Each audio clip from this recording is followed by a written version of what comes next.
baseball cards, Beanie Babies, and comics, things you may find during your spring cleaning. Collectibles related to childhood memorabilia could be worth a lot more than you'd imagine. Keep an eye out for one category now worth a lot of cash: Pokemon. The cute pocket monsters with the catchy theme song. Gotta catch 'em all, Pokemon!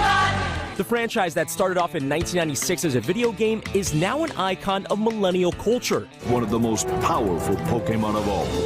The 2016 mobile game Pokemon Go had millions of people in the street catching creatures. I got that guy.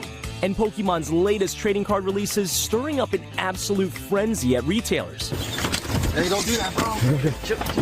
Oh, sorry, go. Fast forward to a resurgence in Pokemon popularity, making some OG merchandise worth a pretty penny. This 1999 first edition Charizard at Sotheby's sold for almost $200,000. So we got like a booster box, A bunch of stuff. a lot of things.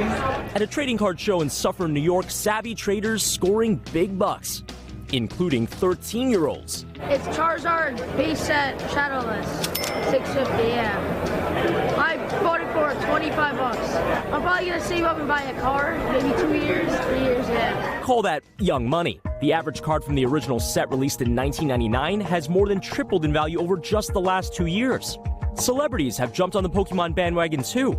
Post Malone and Katy Perry lending their voices to a recent anniversary album, and Ryan Reynolds playing the main role in the 2019 movie Detective Pikachu. Listen up. We got ways to make you talk. Another iconic collector, this guy, who dusted off his own collection from 26 years ago. I feel like a 10-year-old again being here. And apparently, I might be sitting on some gold. Oh, so right off the bat, you have some of the best cards possible. You're looking at easy $2,800. $2,800 for this card? Yeah. That I found in my closet. But the experts warned me that the value of my cards depend heavily on the shape they're in. So we headed to PSA, a company that verifies and grades all kinds of collectibles, scoring them from 1 to 10, 10 being the gold standard. General Manager Elizabeth Gruna says these days they see more than 500,000 Pokemon cards every month. A lot of times with Pokemon cards, especially older ones, we see that the corners have some damage on them. That's going to be a few $1,000s. Yeah, probably. Brutal. Should have been more careful when you were a kid. I was actually playing with them. So how did mine fare? Time to scan and submit my cards. We'll take a picture. Which then head to graders like Louis Salas. He's laser focused on the smallest details.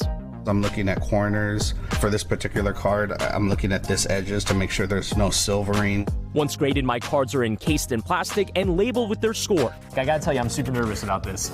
I'm excited to see what you get. And this is an 8 out of 10. Yeah, which that's is amazing. Like, for that's that like card, mint. it's mint. Yeah, like that's really, really good for this card. So recent card in this same grade, the same one, sold for over $2,000. $2,000? So this is a great investment piece that you've got here.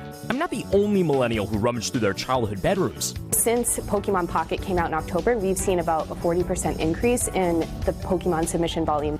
And yes, while each collectible has its value, you can't put a price on the fun. Can we trade? Sure. Shake hands? Sure. Okay, let's show them to the camera. We just made a trade. Thanks, Lalo. I appreciate it. Thank you so much. Wow. Are you sure that was the right trade? Okay, so I'll tell you about that in a second. First off, I should point out that the Pokemon Company does tell us that there are 100 million downloads of the digital version of the game since its launch in October, which I think explains the recent surge in popularity. Yeah. Those cards that I gave those kids, we looked it up after the fact. It turns out they're worth a few $100s. That card that I gave away. What he gave you? So those are not worth as much. So I did get fleeced on the trade there. So I don't know if they're watching this, but if you could please call me up. You got taken. Yeah, I'll give you this Vulpix. This is one of the card cases that they give you. How mad are you at your younger self for not taking better care of your Pokemon? I'm so mad about it because I mean, it could have been thousands of dollars of difference just for those little frills on the side, But you which is can't put a price absolutely on the crazy. joy it brings. You can't. Well, you can put a price actually, I guess you and it's can. thousands of dollars. So yeah. Let's try to make cash out on the card. Yeah, I am out of here. Out of here. Hey, we really appreciate it, Brian. That was great.